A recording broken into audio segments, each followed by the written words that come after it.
jaartee ol baate ani jararrattillee yaada kennachuu haroon kee tasnaa majjob dalagaa qaba en ani atummaan haroon koo yaba ani jararrattillee yaada kennachuu haroon kee tasnaa majjob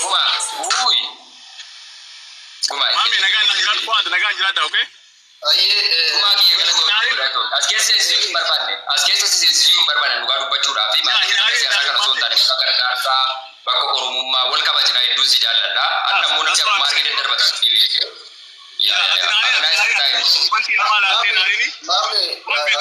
wallahi dhaabbilee oromoo kana amala si jabeessee itti beeka isuma hadda si arrabsu galatu boru yoo kaatee waa wayirratti immoo si argee jedhee goota koo ati siru malee caabi siru maali naan jedha beeti hin beekama nama uummata kanaatti dhiisi jallis wallahi isuma wallahi likki yoo jintaani abshir koi mame asuma teenye waan baay'ee tuttuqame isuma dhugaa rabbi ifa mana godhate fagoon deemnu fakkeenyaaf akkuma fakkeenya fayyadamaa jirru kana keessatti mee haqa walitti himnu gaa isaa obboleessi keenya arsicha anjimma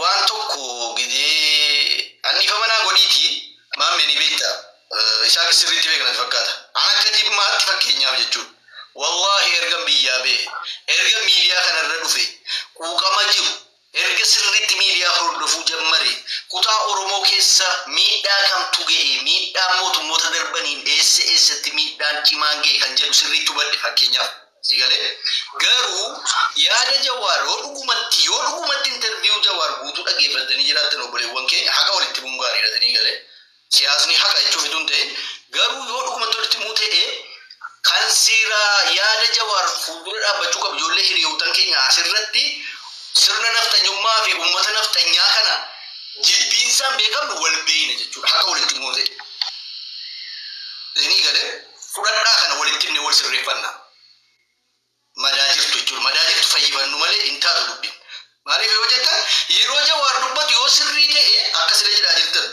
Jawaarama maal jedhaa jira jarri sirna naftanyaa leellifatan kun rakkoo jaraa waliin hin qabnu sirna darbe keessatti ta'e dhaqanii ni jedhaa jiru ani yaada sanaan deeggaraa asitti nam fudhadhaan garuu obboleewwan keenya asirra teessanii faannoo ta'e maaloo ta'e warri jedhu jira nu keessaa immoo sii galee fakkeenyaaf sii galee aggamanaa immoo gara sana ammoo wanticha warra deeggaru jira warra immoo waan kana ijaan arguun barbaannetu immoo jira akkamitti fudhattu akkamitti wal simsiiftu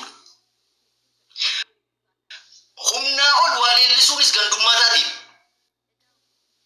qeequu qofa miti humnaa ol yoo leellistanis dhugaa dhoksine yoo leellisnes gandummaa ibsa hundi sun kanaa jennaani wal qajeelfannee haquma walitti himnee walii wajjiniin haa deemnu jira dogoggorrii dhibbatti isa biyya bulchaa bira jira Jawaariin biras dogoggorrii jira walitti himnee walii wajjiniin haqatii baafannee nuu shoortii miimoorii ta'uu dhiifne iraasii guddaa jechuu danda'u qabna eenyuumiyyuu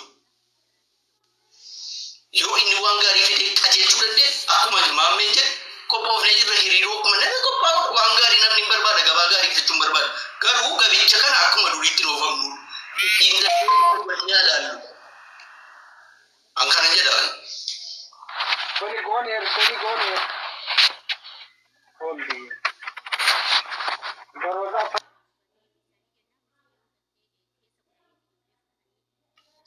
what maameen miyuutii turte Isaac okay mabruk miyuutii warra dhiisuu barbaadetu sorry okay Isaako koi sanyina dubbatu dhiifama wajjin Isaako ati maaliif loogiidha jedhamu nama keenya kana beekta Isaako bro sorry itti buufi sanyii ayyee maame guddaa galatoomi carraa waan alaatteefi yaa waan Jawaar interview ni godhe irratti waan isin dubbachaa tanatti fakkaata yaa guutummaa isaa dhaggeeffadheera Jawaar haala biyya sana keessa jiru siyaasa biyya sana keessa jiru akkasuma rakkoo gaanfa Afrikaa keessa jiru guutummaa saa tokko wayitti hamma tokko kaasuu yaaleera akka Oromoo tokkotti akkuma keessan akka nama kamiyyuu yaadama siyaasaa garaagaraa hordofnus garuu wantoota inni irraa hirmaadhu baay'ee nan qabaachuu wantoota inni kaase keessaa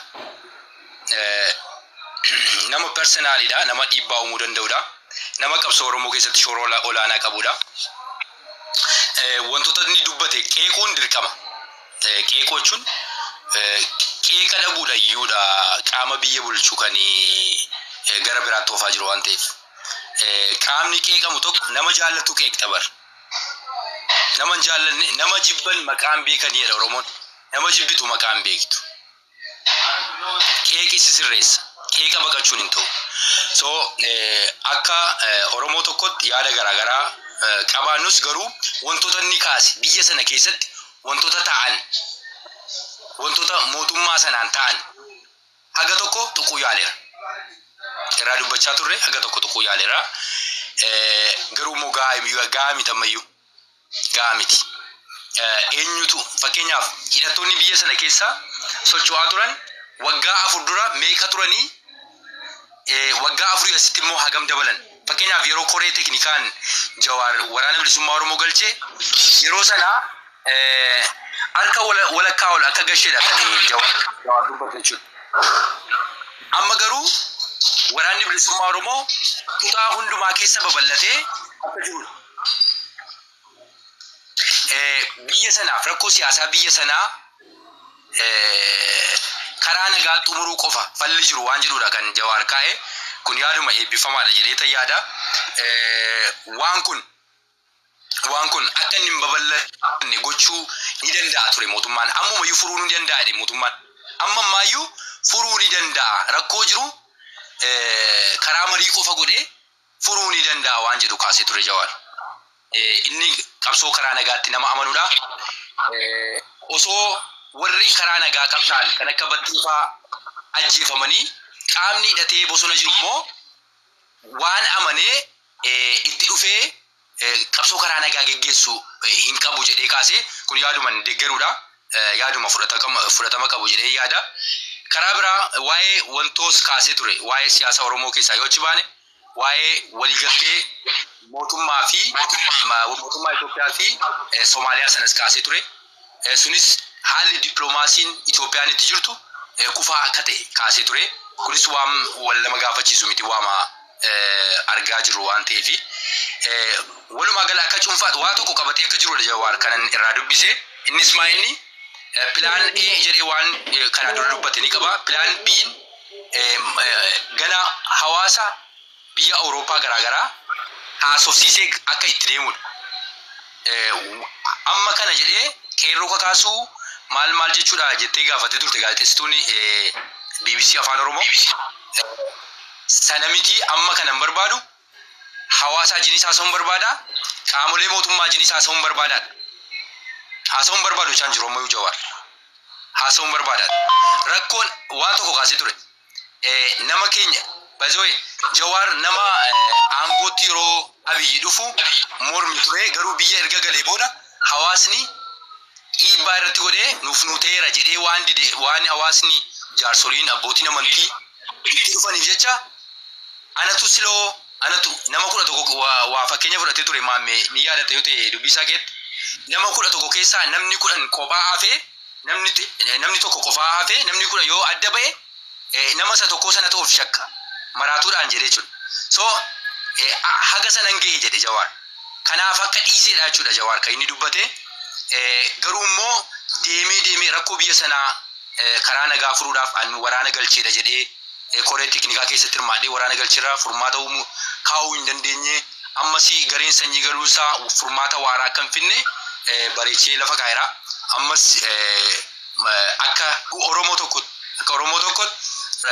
waan hayyuun Oromoo tokko dubbatu gara gandaatti gara maalitti geessurra namoonni koomentiis barreessan bifa gandummaan ilaaluurra bifa siyaasaati. Gaaffiis gaafadha gabaabsee jiru carraa namoota birootiifis kennuudhaa fi maaliif namoota gurguddoos keessaa jiru wanta tokko wanti isin jechuu barbaadu asuma kompiliitlii viidiyoo sana akkuma dhaggeeffattee hubattetti parsanaalii yaadotanii dubbatan agrii akka gootuudha. Wanti as addiisaa agrii gootee irraa bakki kun hin taane jettee agarreen doonaatti waan dubbattu keessaa tokko akkasuma ta'ee ka'ee Jawaar mootummaa kana nama sappoortu godhu miti kaleessa irraa kaasee hangarratti. Nama ammoo hojii isaatti gammadee jala amanee bulaa jiru miti. Osoo akkas ta'ee jedhee KFO keessatti hin makatunni. Aktiivistii osoo hin taane paartii siyaasaa ta'ee KFO keessatti dabalamee mootummaa kana wajjin jechuudha. Akka uummanni isa filatuu fi saayidii wayii qabatee hin deemu jechuudha. Namni tokko barkaan saayidii qabatee fakkeenyaaf amma kunfaan taadha yoo ta'ee jedhee kun ammoo bishaan qulqulluudha yoo ta'ee jedhee lamaanuu dhangala'oo qaama namaatiif tajaajila kennuudha.